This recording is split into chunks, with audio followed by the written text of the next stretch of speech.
Sanctuary cities are the best friend of gangs and cartels like MS-13. You know that. The result in the death rate around sanctuary cities in and around for innocent Americans is unacceptable. Take a look at what happened in San Francisco and Kate Steinle and countless others. My administration is committed to protecting innocent Americans, and the mayors who choose to boycott this event have put the needs of criminal illegal immigrants over law-abiding Americans.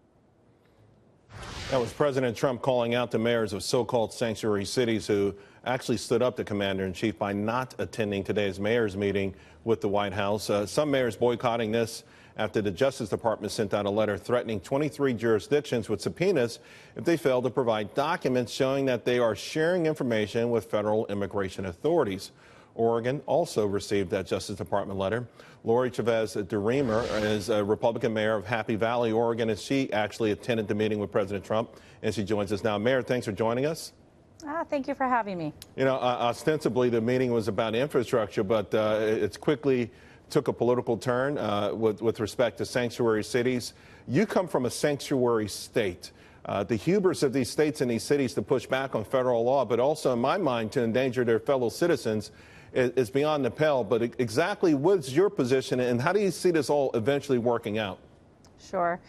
So yes, today was to be on infrastructure, and it just a few hours prior to that subpoena was served. So some of the mayors who are dealing with it. But Oregon has been a sanctuary state since the early 90s. Again, that was to keep all illegal immigrants out. Defining what sanctuary cities mean now to take that role on is going above and beyond. So while Oregon's a sanctuary state and has received that exact notice, some cities have taken a step further. So I think defining what does that mean? What does a sanctuary city mean? And in my opinion as a mayor, our job is to protect our citizens, to protect our law enforcement. Does that mean all citizens, legal, and those here who are illegally?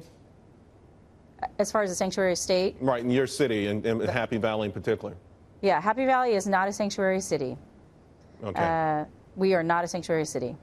Cities like Portland specifically and Sure. other cities throughout the metro area, but not Happy Valley. So, Lori, let me also ask you then about infrastructure. President Trump talked about $1.7 trillion, but he also talked about regulations, because what we learned with that last so-called stimulus bill was that the money was misappropriated. Very little of it actually went to infrastructure. And one of the problems, besides political greed, was this labyrinth, if you will, this maze of regulations and the inability to actually fund these projects. Is that being taken care of so that this money can be raised and put to use immediately? Yeah, I think so. That was the message we received today. I think that was the key message. You know, when we're talking 17 years to get some of these projects done in certain cities throughout the nation, that's ridiculous. We all know time is money. No business or company or investor should have to wait that long. So I think today the president did address that. 2 years. We'll see. But Right. I think deregulation is the key. Right. This tax bill that he just put forward, I think, is going to be great for some of us, for cities, to invest and to grow. As Happy Valley, fastest growing city in Oregon, while we're only 20,000 people, the impact of that infrastructure and people coming in and out, 90% of Happy Valley residents leave every day. So for infrastructure for us, Interstate 205, Sunrise Corridor, transportation. Right. But for other cities, we're talking all different types of infrastructure. So I'm excited. $1.6 trillion he talked about.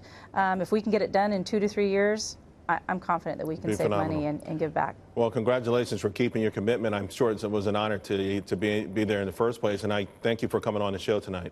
Oh, I thank you very much, and I thank the administration for welcoming the mayors throughout the nation and representing Oregon.